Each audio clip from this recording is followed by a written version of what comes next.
I'm Anthony Elmore, President and Founder of the proud Black Buddhist World Association.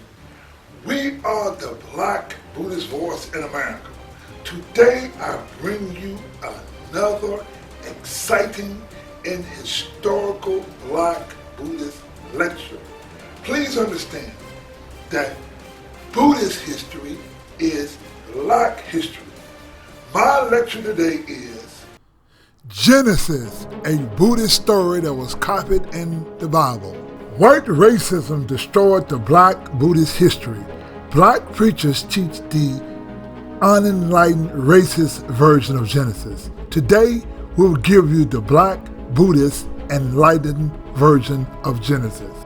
If you are Black and learn Buddhism, you will only learn Buddhism that is inclusive of our Black culture, history, and language from proud Black Buddhists.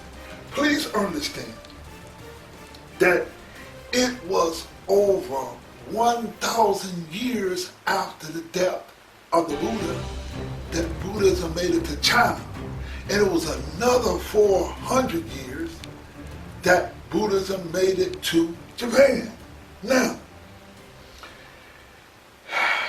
it was another 400 years once it made it to Japan, so that makes 1,400 years. Now, please note that the original people of China, Japan, and Korea were Black people.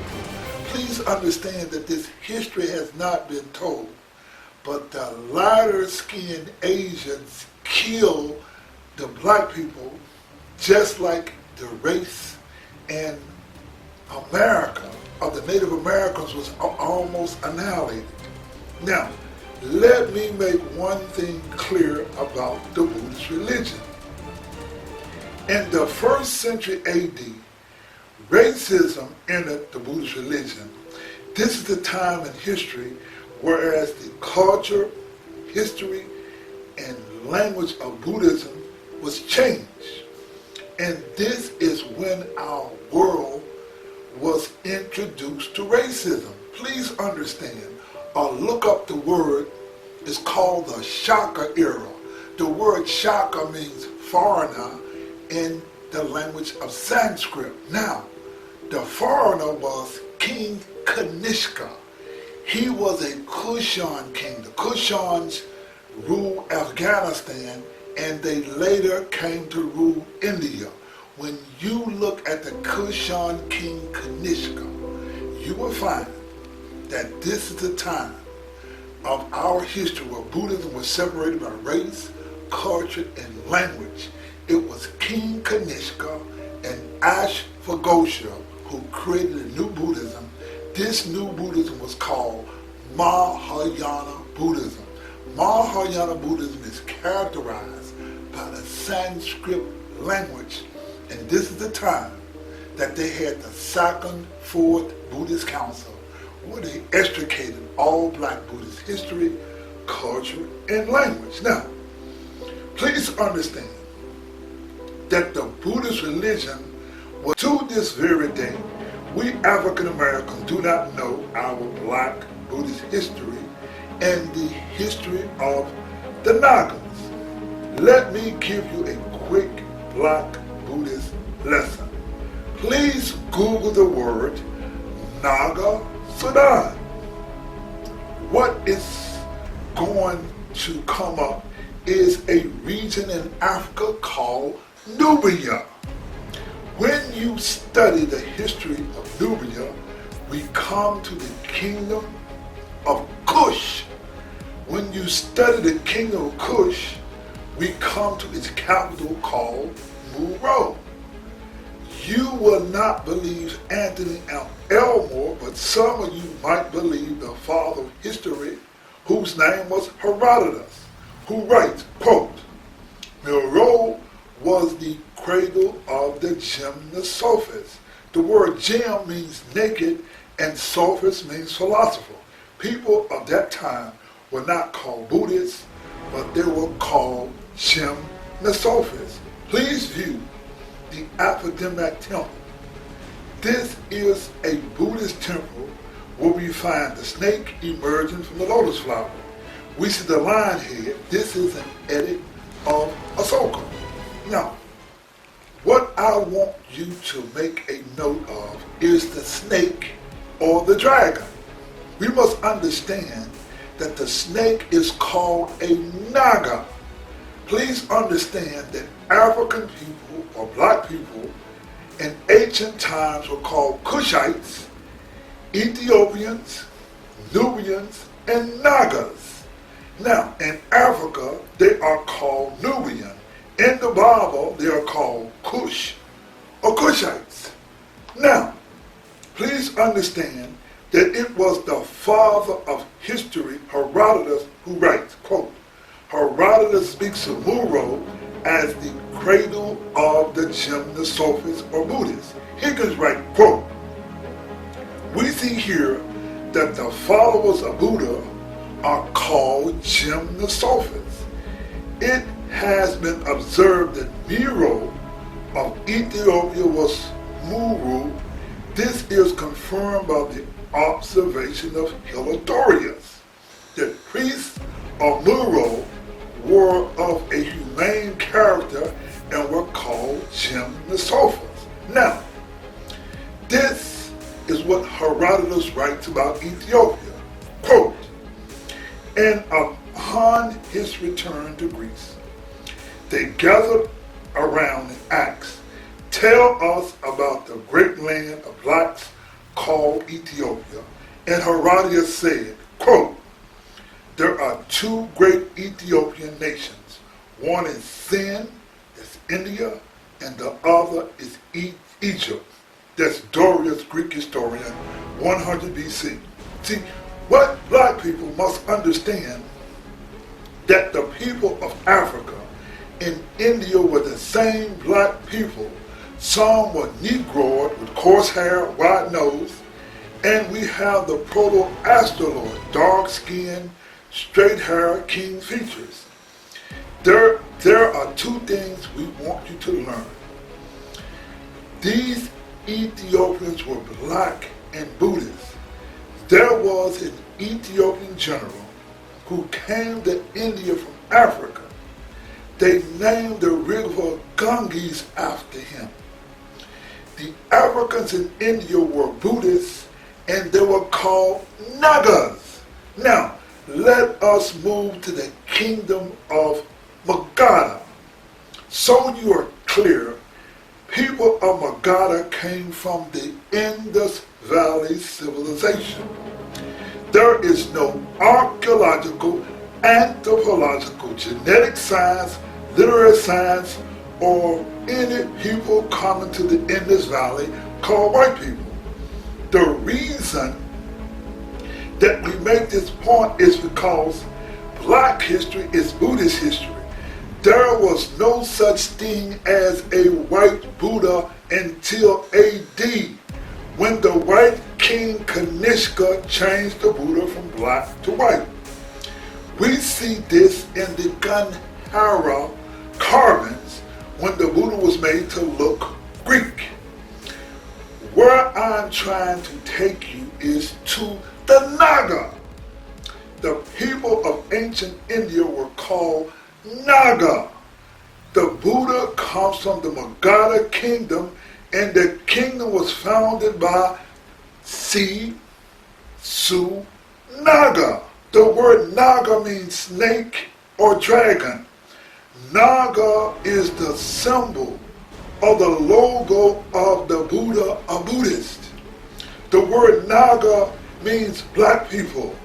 Now, niggas, Naga, what you define is our true black history. Now, when you go to it and you associate it with slavery, that is not our true history. Please understand that the word Naga means snake and dragon, and they are Buddhist symbols. The Nagas were the Africans of Asia. In Asia we find the snake or dragon in regards to Buddhists. We say Nagas or Nagas or Nagas. We are talking about our ancient Egyptian black people who were called Nagas, and they were Buddhists. In the most extensive work that I've encountered regarding the Naga or Buddhists is from the 1836 work of British historian Sir Godfrey Higgins called the Anacalypsis.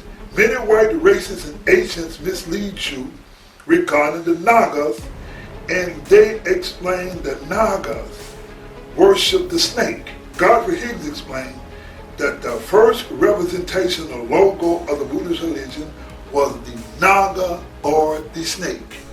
The most extensive work that I have encountered regarding the Naga or Buddhist is from the 1836 work of British historian Sir Godfrey Higgins called the Anacalypsis.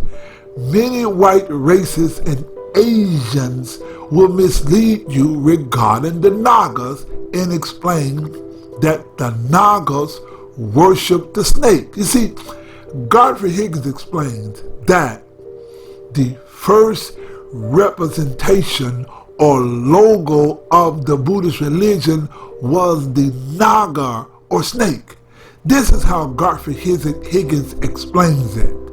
Quote, "It possessed the faculty of renewing itself without the process of generation or fructification as an outward appearance by annually casting its skin.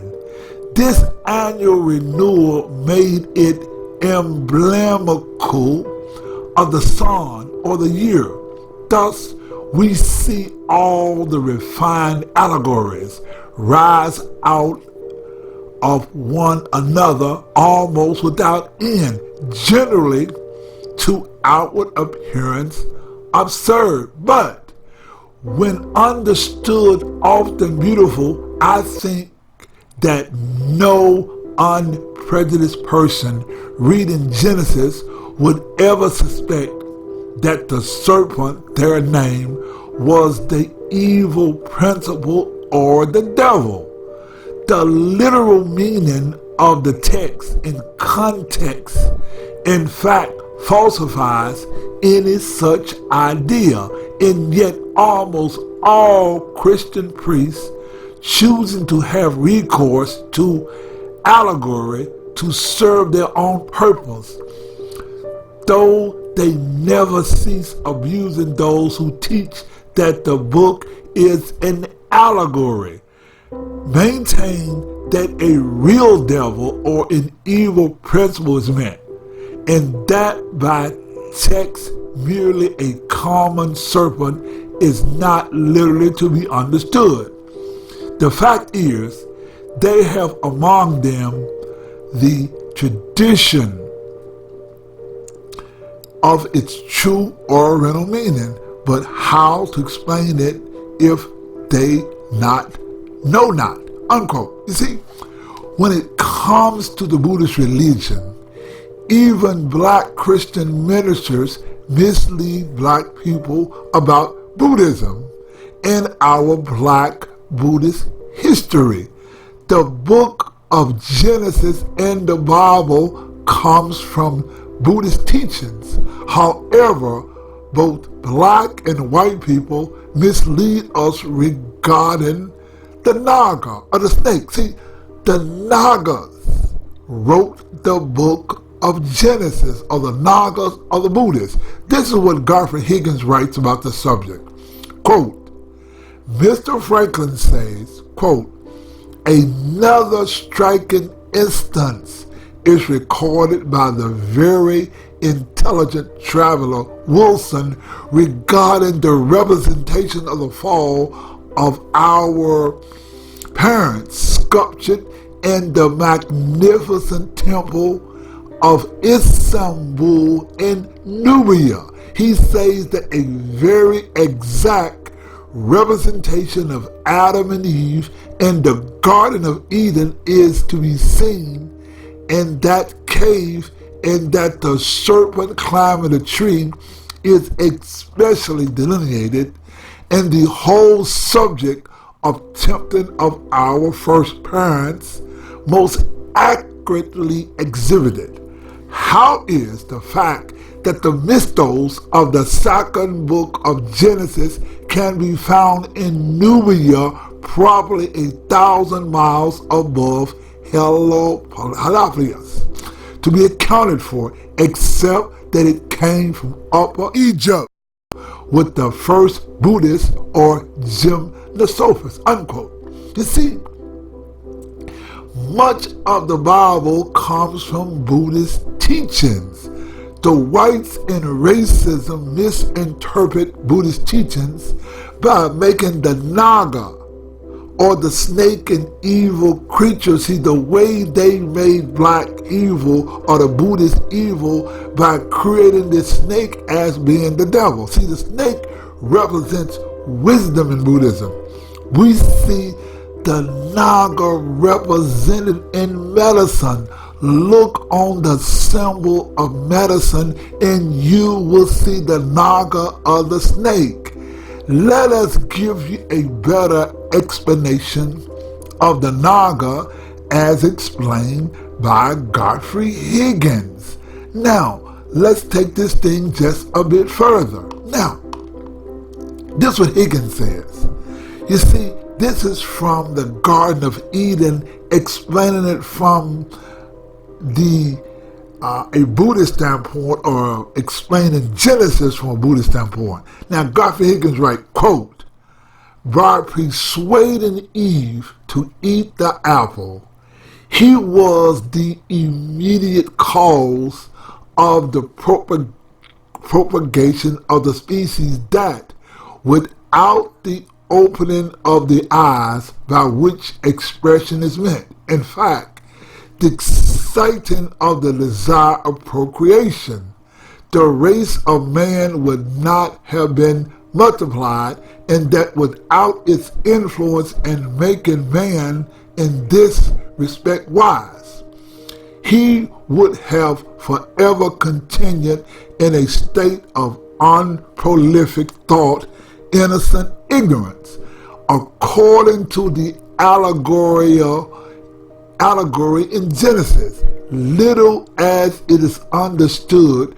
we may certainly conclude that the serpent put in motion the human formative power and was at the same time the cause of death, or at least apparent destruction of mana, of his decomposition or return to dust.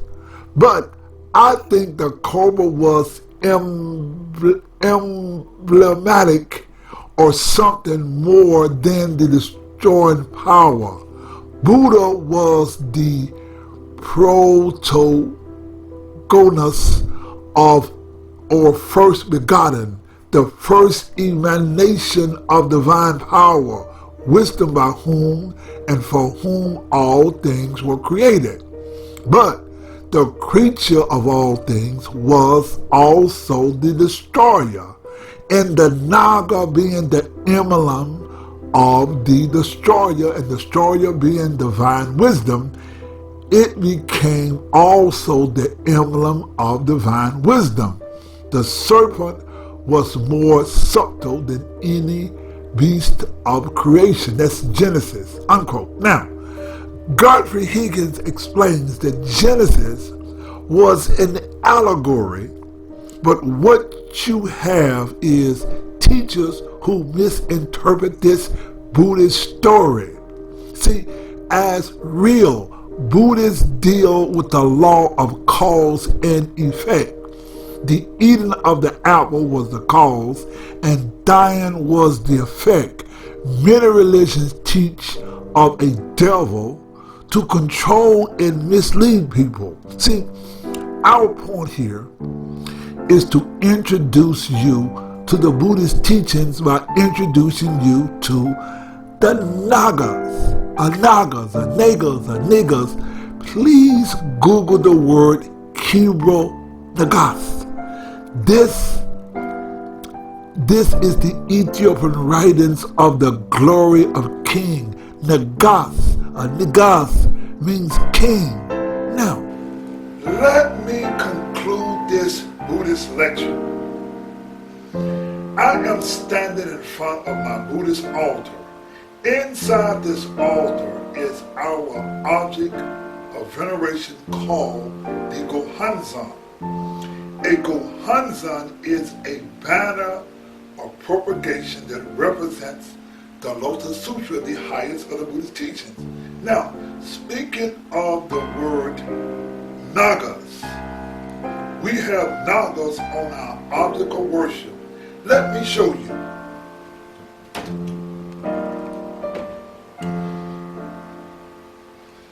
Now, here we have the character of the Naga girl. Now, right next to the Naga girl to the right, we find the Naga kings, the Nagas. So, we got Nagas on the Gohanzan. Right here to the left, you see Shakyamuni Buddha, who is a Naga, and to the right we see Tahoe Buddha. These were Nagas. All the gods on the Gohanzan are Nagas, or black people. Now,